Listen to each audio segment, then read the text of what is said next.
जय श्री कृष्ण, राधे राधे। किसी व्यक्ति के जीवन में कोई उपलब्धि हो जाए या कोई कार्य उसके द्वारा संपन्न हो जाए या किसी व्यक्ति के जीवन में बल, बुद्धि, विद्या, संपत्ति, सम्मान, ऐश्वर्य प्राप्त हो जाए तो उसके हृदय में एक अभिमान हो जाता है कि ये उपलब्धि मेरी है, ये काम मैंने किया है, ये बल, बुद्धि, विद्या, संपत्ति, सम्मान, ऐश्वर्य सब मैंने प्राप्त किया है, सब मैंने अर्जित किया है। तो इस अभिमान के कारण जो प्राप्त वस्तुएं हैं उनका दुरुपयोग करने लगता है।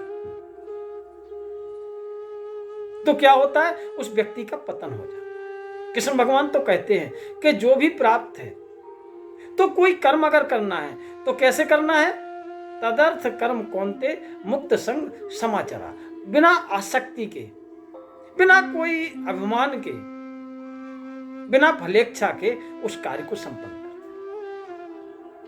गोस्वामी तुलसीदास जी भी कहते हैं कि अगर तुम्हारे जीवन में बल, बुद्धि, विद्या, संपत्ति, सम्मान प्राप्त हुआ है, कोई कार्य तुमने किया है या कोई उपलब्धि हुई है तो उसका अभिमान मत करो। और अगर अभिमान करना ही है तो सिर्फ इतना करो कि इसका स्वामी कोई और है, इसके स्वामी मेरे प्रभु हैं, भगवान हैं, और मैं तो मात्र सेवक हूं।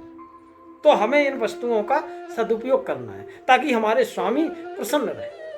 तो गोस्वामी तुलसीदास जी कहते हैं कि यस अभिमान जाए जन भोरे, मैं सेवक रघुपति पति मोरे। बोले अभिमान करना है तो सिर्फ यही करो कि मैं मात्र सेवक हूं और मेरे प्रभु रघुनाथ जी इस स्वामी। तो हर कार्य तुम्हारा यज्ञी भावना के अंतर्गत होगा, बिना आसक्ति के होगा, बिना फलेच्छा के होगा। तो बात उस समय की है जिस समय हनुमंत हरि लंका से वापस आ जाते हैं। तो भगवान से जब मिलते हैं तो भगवान प्रभु श्री राम उनसे पूछते हैं कि हनुमान जी एक बात बताओ। क्या कहते हैं प्रभु कि कहो कपि रावण पालत लंका, ओ केहे विध दाहे वो दुर्गयति बंका। बोले हनुमान जी एक बात बताइए, ये रावण द्वारा सुरक्षित लंका, उसके बड़े बाकी किले को किस प्रकार से आपने जलाया। तब श्री हनुमान जी अपने प्रभु को प्रसन्न जान करके अभिमान से रहित वचन बोले, क्योंकि हनुमान जी तो है ही अतुलित बलधामम स्वर्ण शैलाभ देहम धनुजवन चसानम ज्ञान नामाग्रगण्यम सकल गुण निधानम वानराणाम धीशम रघुपति प्रिय भक्तम वात जातम नमामि। रघुपति के प्रिय भक्त हैं क्योंकि किसी चीज में अभिमान नहीं है, ज्ञानियों में अग्रगण्य है, अतुलित बलधाम है। लेकिन फिर भी हनुमान जी के वचन क्या है, कहते मेरे अंदर कोई पुरुषार्थ नहीं है। इतना सब होते हुए क्या कहते हैं कि शाखा मृग के बड़े मनुषाई, ओ शाखा ते शाखा पर जाई। बोले मैं तो वानर हूं, मेरी सिर्फ इतना ही पुरुषार्थ है कि मैं एक डाल से कूद करके दूसरी डाल पे जा सकता हूं। ये लंका जैसा किला मैं नहीं जला सकता हूं, तो फिर कैसे जला। बोले नाग सिंधु हाटक पोरे जारा, और निश्चर गन बध विपिन उजारा। बोले समुद्र पार करके सोने की लंका जलाई, निशाचरों का वध किया, अशोक वाटिका को उजाड़ा, अक्षय कुमार को मारा, लेकिन इसमें मेरा पुरुषार्थ नहीं है प्रभु। तो श्री राम बोले फिर किसका है।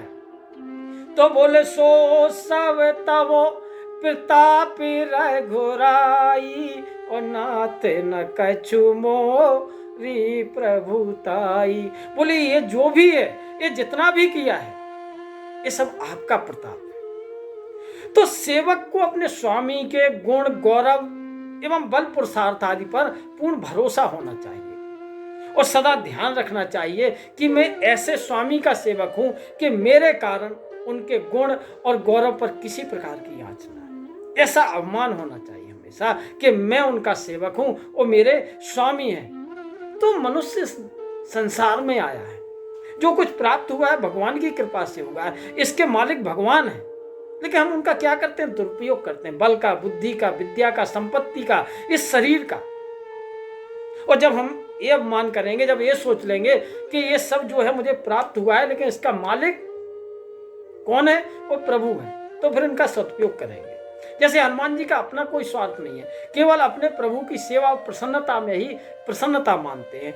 और ठीक ही है, सच्चा भक्त तो प्रभु की प्रसन्नता में ही प्रसन्नता मानता है, और इसी को कहते हैं तत् सुख सुखित भाव। और यही भक्तों का लक्ष्य है। तो अगर अपने जीवन में सभी कार्य शुद्ध और सात्विक बनाना है, अपने जीवन को आनंदमय और कल्याणमय बनाना है, तो तुम्हारे जीवन में कोई उपलब्धि हुई हो, कोई कार्य किया हो, बल बुद्धि विद्या संपत्ति सम्मान कुछ भी प्राप्त हुआ हो, तो उसको सिर्फ भगवान का मानो और अपने आप को सेवक मानो, उसका सदुपयोग करो।